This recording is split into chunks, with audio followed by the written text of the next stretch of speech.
Hello दोस्तों, unique classes with Sonu channel में आपका स्वागत है। आज के इस वीडियो में हम बात करेंगे कक्षा 9 विषय विज्ञान भाग 5। यह हमारा पहले चैप्टर का 5वां वीडियो है। अगर अभी तक आपने हमारे सभी वीडियो नहीं देखे हैं तो प्लेलिस्ट में जाके उसे देख लीजिए। तो चलिए बिना देरी किए हुए वीडियो को स्टार्ट करते हैं, जिसमें आज हमारा पहला प्रश्न है, गर्मियों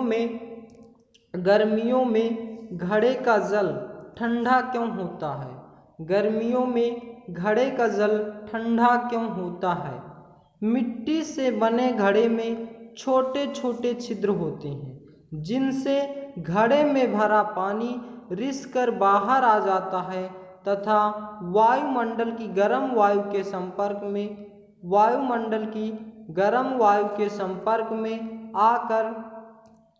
आकर वाष्पीकृत हो जाता है। जल के वाष्प में परिवर्तन होने के लिए आवश्यक ऊष्मीय ऊर्जा घड़े के भीतर वाले जल से प्राप्त हो जाती है।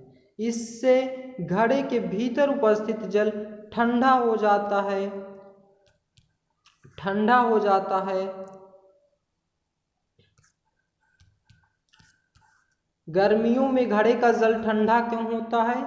देखिए होता क्या है, जब हम मिट्टी के घड़े में पानी को भरते हैं तो पानी क्या करता है, पूरे घड़े में सिस जाता है और उससे क्या होता है, वाष्पीकृत होकर के वायु के संपर्क में आता रहता है। इसीलिए जो घड़े का पानी होता है वो हमारा क्या रहता है, ठंडा रहता है। बस इसी को लिखना है हमें। मिट्टी से बने घड़े में छोटे छोटे छिद्र होते हैं, जिनसे घड़े में भरा पानी रिस कर बाहर आ जाता है तथा वायुमंडल की गर्म वायु के संपर्क में आकर वाष्पीकृत हो जाता है। जल के वाष्प में परिवर्तन होने के लिए आवश्यक ऊष्मीय ऊर्जा घड़े के भीतर वाले जल से प्राप्त होती है। इससे घड़े के भीतर उपस्थित जल का ठंडा हो जाता है। जो घड़े के भीतर हमारा जल रहता है वो क्या होता है, ठंडा हो जाता है। इसको आप आसानी से इसी तरीके से लिख सकते हैं बना के, इसका स्क्रीनशॉट ले लीजिए। चलते नेक्स्ट क्वेश्चन की ओर। नेक्स्ट क्वेश्चन क्या है हमारा, निम्नलिखित तापमान को केल्विन इकाई में परिवर्तित कीजिए। निम्नलिखित तापमान को केल्विन इकाई में परिवर्तित कीजिए। तो पहले का सॉल्यूशन करेंगे। केल्विन इकाई में परिवर्तित करने के लिए फार्मूला क्या था हमारा, K = C+273। K = C+273। यहाँ पास C की वैल्यू क्या दी हुई है, 225। तो यहाँ पे रखेंगे 225 + 273। जब भी आपको डिग्री सेल्सियस में पूछा हो, केल्विन डिग्री सेल्सियस में मान दिया हो और केल्विन में पूछता है तो आप क्या करेंगे, इस फार्मूले का उपयोग करेंगे। K = C+273। इसके C की वैल्यू क्या दी, पहले का मान रखेंगे 225 डिग्री सेल्सियस। 225 + 273, दोनों को ऐड करेंगे, 5 3 8, 7 2 9 और 2 2 4, 498। K की वैल्यू क्या आ गई, 498 हमारे इस पहले प्रश्न का क्या हो जाएगा, आंसर हो जाएगा। इसमें डिग्री सेल्सियस में पूछा दिया है और केल्विन में मान निकालना है हमें, तो K = C+273। 273 हमारा फार्मूले में है, C की वैल्यू दी हुई है 225। 225 + 273 ऐड करेंगे, कितना हो जाएगा, 498। 498 पहले प्रश्न का आंसर हो जाएगा। अब चलते हैं नेक्स्ट क्वेश्चन की ओर। नेक्स्ट क्वेश्चन क्या है हमारा, दूसरा है 225 डिग्री सेल्सियस। 225 डिग्री सेल्सियस फार्मूले में रखेंगे K = C+273। K = C+273। 273 C की वैल्यू क्या है, 225 + 273। 225 + 273, 5 3 8, 7 2 9, 2 2 4, 498। यहाँ पे देख लीजिए 225 डिग्री सेल्सियस यहाँ भी था, 225 यहाँ पे, तो इसको हम क्या मानते हैं, 100 डिग्री सेल्सियस। सेम वही क्वेश्चन है, इसको मान लेते हैं 100 डिग्री सेल्सियस। तो हम फार्मूले में रखेंगे K equal to C plus 273। C की वैल्यू क्या है 100 डिग्री सेल्सियस, 100 प्लस 273। 273 में 100 ऐड करें कितना आ जाएगा 373 केल्विन। इस प्रश्न का सही आंसर हो जाएगा। 100 डिग्री सेल्सियस प्रश्न में दिया था। 100 डिग्री सेल्सियस को हम सी की वैल्यू पे रखेंगे। सी की मान क्या है 100, 100 प्लस 273 बराबर 373। 373 इस प्रश्न का आंसर हो जाएगा। इसी तरीके से नेक्स्ट क्वेश्चन क्या है हमारा 25 डिग्री सेल्सियस।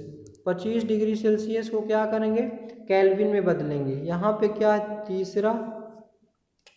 तीसरा K equal to C plus 273। 273 हमारा फार्मूले में है। इस बार सी की वैल्यू कितना दिया हुआ है 25। 25 प्लस 273।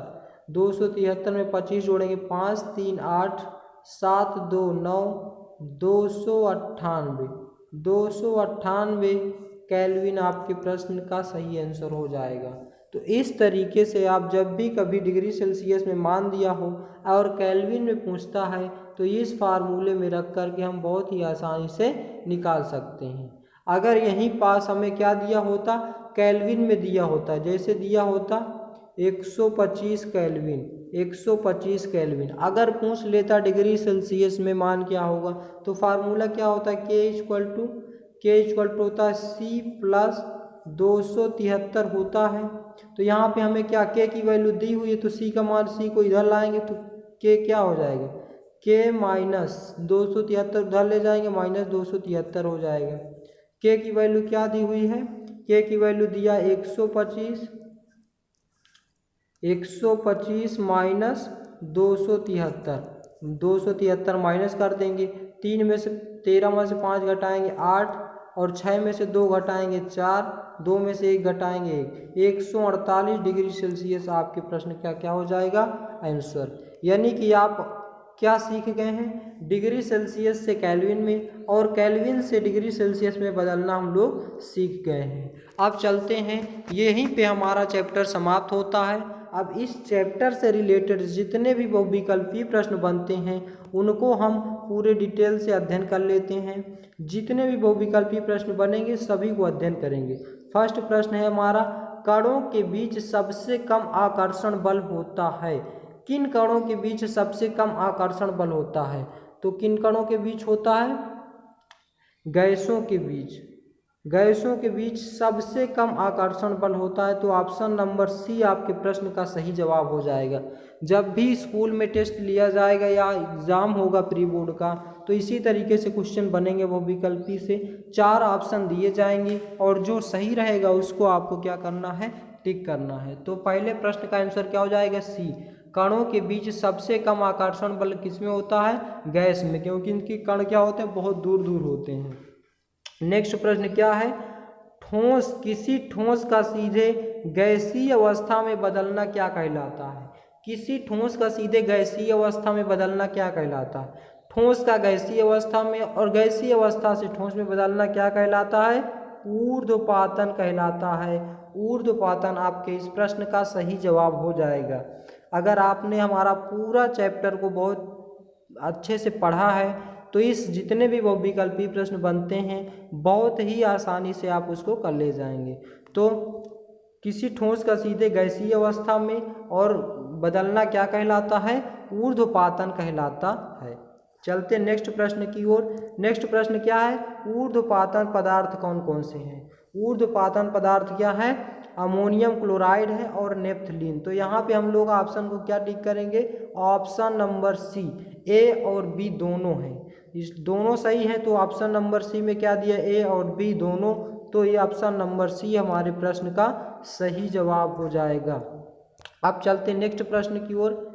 नेक्स्ट प्रश्न क्या है हमारा नेक्स्ट प्रश्न है हमारा चौथा क्या है किसी गैस को द्रवित करने के लिए चाहिए, मतलब किसी गैस को द्रव में बदलने के लिए क्या चाहिए।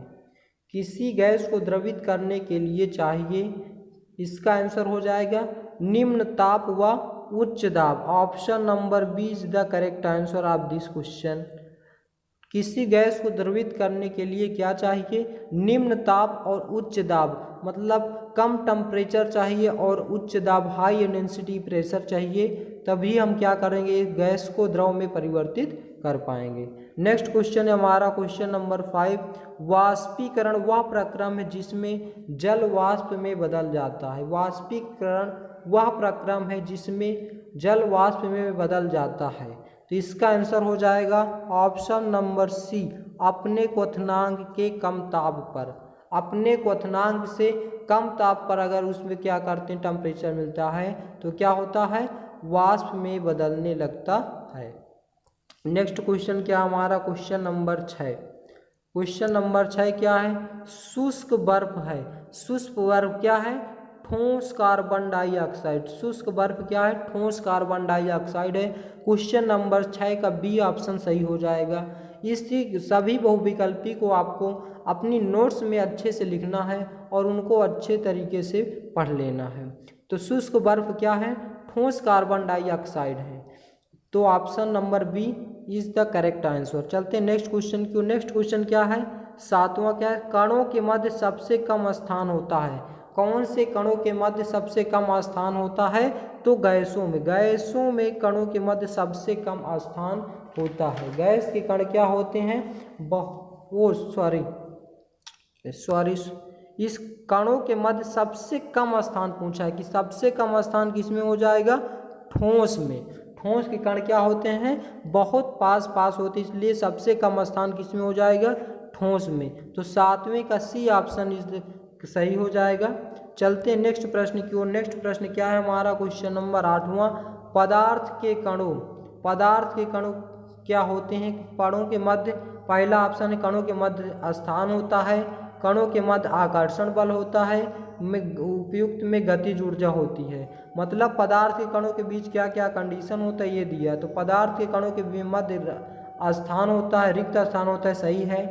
पदार्थ के कणों के मध्य आकर्षण बल होता है, ये भी सही है। पदार्थ के कणों के मध्य गतिज ऊर्जा होती है, ये भी सही है। तो ऑप्शन नंबर डी क्या हो जाएगा? सही हो जाएगा। पदार्थ के कणों के मध्य स्थान होता है, आकर्षण बल होता है, गतिज ऊर्जा होती है, इसलिए ऊपर युक्त कथन क्या है? सभी सही हैं। 9वां क्वेश्चन क्या है हमारा? निम्न में से पदार्थ नहीं है। दिए गए ऑप्शन में से बताना हमें कौन सा पदार्थ नहीं है। हवा क्या है हमारा? पदार्थ है। गंध क्या है? पदार्थ है। शीतल पेय पदार्थ है। सर्दी क्या है हमारा? पदार्थ नहीं है। तो 9वें का सी ऑप्शन सही हो जाएगा। सर्दी क्या है? एक मौसम है, तो मौसम पदार्थ नहीं है। तो नेक्स्ट क्वेश्चन की ओर चलते हैं। तरल कहलाते हैं। क्वेश्चन नंबर 10 क्या है? तरल कहलाते हैं। तरल कौन से पदार्थ कहलाते हैं? द्रव पदार्थ क्या कहलाते हैं? तरल कहलाते हैं। तो ऑप्शन नंबर 1 क्या हो जाएगी? इस प्रश्न का सही हो जाएगा। 11वां क्या है? हम खुरच सकते हैं। किनको हम क्या करते हैं? खुरच सकते हैं। गैसों को तो खुरच नहीं सकते हैं क्योंकि वे सभी दिशाओं में फैल जाते हैं। द्रव को क्या करते? खुरच नहीं सकते। ठोस को हम क्या करते हैं? खुरच सकते हैं, उनको संपीड़ित नहीं कर सकते। तो 11वें का ऑप्शन नंबर ए क्या हो जाएगा? सही ऑप्शन हो जाएगा। तो चलते हैं नेक्स्ट क्वेश्चन की ओर। नेक्स्ट क्वेश्चन क्या हमारा? 12वां। हम बहुत अधिक संपीड़ित कर सकते हैं। हम बहुत अधिक संपीड़ित कर सकते हैं किसको? ठोसों को, द्रवों को, गैसों को। गैसों को हम बहुत ही अधिक संपीड़ित कर सकते हैं। चलते नेक्स्ट क्वेश्चन की ओर। किसका आयतन निश्चित होता है, आकार नहीं? किसका आकार, किस पदार्थ का आयतन निश्चित होता है, आकार नहीं? तो ठोस का आकार और आयतन दोनों निश्चित होता है, गैस का आकार और आयतन दोनों अनिश्चित होता है। तो द्रव आपके प्रश्न का सही हो जाएगा। द्रव का आयतन निश्चित होता है परंतु आकार निश्चित नहीं होता। चलते नेक्स्ट क्वेश्चन की ओर। क्वेश्चन नंबर 14 क्या है? बर्फ का गलनांक 0 डिग्री सेल्सियस लिया गया है। बर्फ का गलनांक 0 डिग्री सेल्सियस लिया गया है। किस में लिया गया है? सेल्सियस पैमाने में।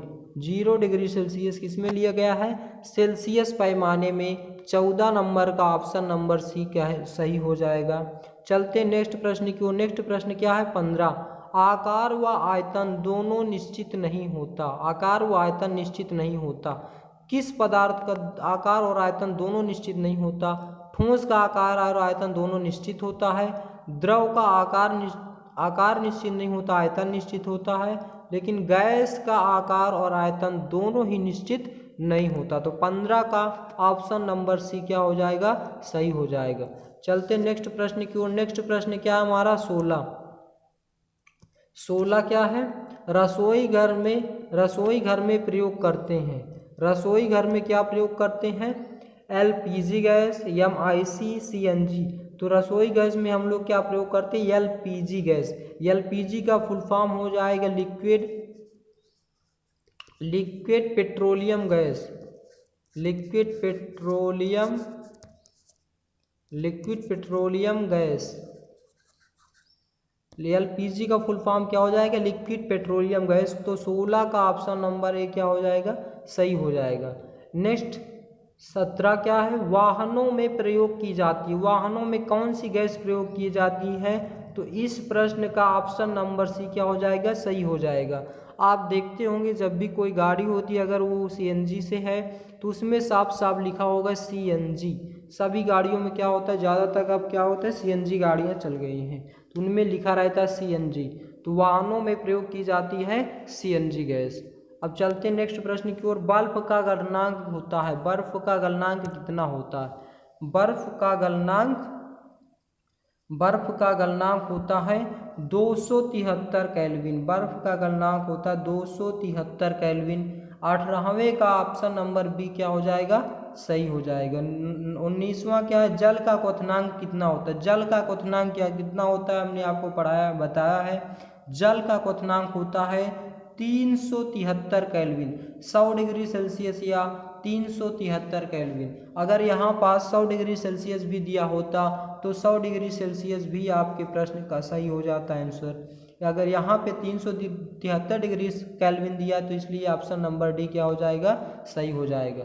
क्वेश्चन नंबर 20 क्या, गर्मियों में घड़े का जल निम्नलिखित प्रक्रियाओं में किसके कारण क्या होता है, ठंडा होता है। तो किसके कारण ठंडा होता है, वाष्पन के कारण ठंडा होता है। क्यों, क्योंकि जो घड़े का जल होता है, घड़ा होता है, उसमें क्या होता है, जो जल होता है हमारा रिसने लगता है और फिर क्या होता है, वाष्पीकृत होता है, वायु के संपर्क में आता है और हमारा घड़ा क्या हो जाता है, पानी को ठंडा कर देता है। तो ये थे हमारे कुल बहुविकल्पी प्रश्न। यहीं पे हमारा ये चैप्टर क्या होता है, समाप्त हो जाता है।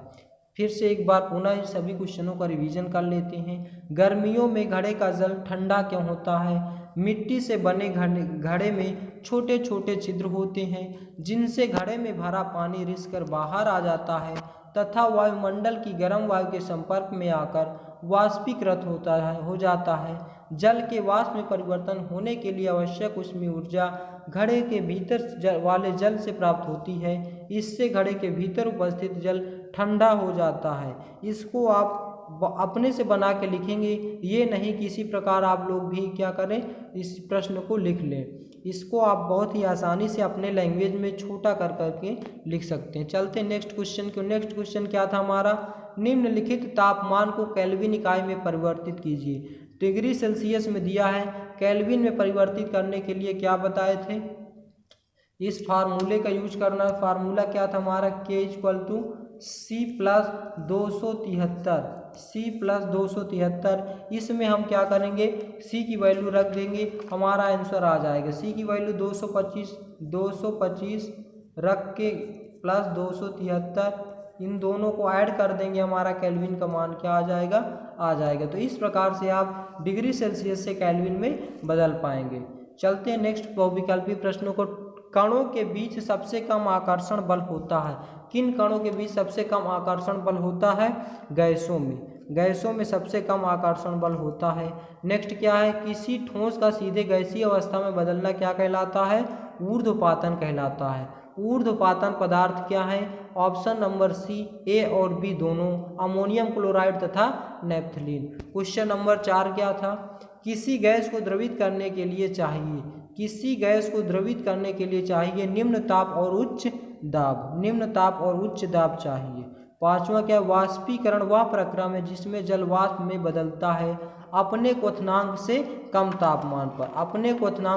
तापमान पर जो हमारा जल है वाष्प में बदलता है। शुष्क बर्फ क्या है, और शुष्क बर्फ क्या है? ठोस कार्बन डाइऑक्साइड है। कणों के मध्य सबसे कम स्थान होता है, तो ठोसों में क्या होता है? कणों के मध्य सबसे कम स्थान होता है। आठवां क्या है? पदार्थ के कणों के मध्य स्थान होता है। पदार्थ के कणों के मध्य आकर्षण बल होता है। पदार्थ के कणों के मध्य गतिज ऊर्जा होती है। उपर्युक्त सभी, तो यहाँ पास उपर्युक्त सभी ऑप्शन नंबर डी सही हो जाएगा। नौवां क्या? निम्न में से पदार्थ नहीं है। कौन सा पदार्थ नहीं? तो सर्दी क्या है हमारा? पदार्थ नहीं है। तरल पदार्थ कहलाते हैं। द्रव पदार्थ क्या कहलाते हैं? तरल पदार्थ कहलाते हैं।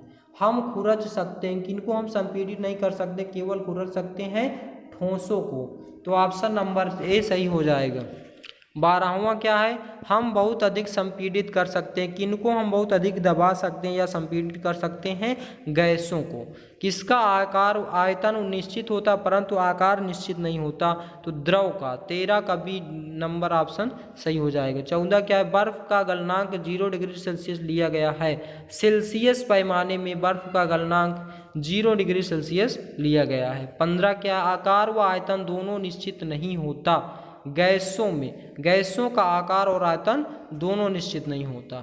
रसोई घर में प्रयोग करते हैं। रसोई घर में क्या प्रयोग करते हैं? एलपीजी। एलपीजी का फुल फॉर्म होता है लिक्विड पेट्रोलियम गैस। वाहनों में प्रयोग की जाती है सीएनजी। वाहनों में सीएनजी गैस प्रयोग की जाती है, जिसका फुल फॉर्म होता है कंप्रेस्ड नेचुरल गैस। बर्फ का गलनांक होता है, बर्फ का गलनांक 273 केल्विन होता है। जल का क्वथनांक कितना होता है? 373 केल्विन होता है या 100 डिग्री सेल्सियस होता है। 20वां क्या है? गर्मियों में घड़े का जल निम्नलिखित प्रक्रमों में किसके कारण ठंडा हो सकता है? तो वाष्पन। ऑप्शन नंबर डी क्या हो जाएगा? इस प्रश्न का सही आंसर हो जाएगा। तो ये था हमारा इस चैप्टर का सबसे लास्ट वीडियो। यहीं पर हमारा यह चैप्टर समाप्त होता है। अगर अभी आपको इस चैप्टर में, पूरे चैप्टर में कहीं पे कोई डाउट होता है तो आप कमेंट बॉक्स में अपने प्रश्न कीजिए और हम उनका जल्द ही जल्द उत्तर देने का प्रयास करेंगे। तो दोस्तों ये तो अब हम मिलते हैं नेक्स्ट वीडियो में। नेक्स्ट वीडियो में हम दूसरे चैप्टर का अध्ययन करने प्रारंभ करेंगे। तो ये वीडियो बस यहीं तक। मिलते हैं नेक्स्ट वीडियो में। जय हिंद, जय भारत।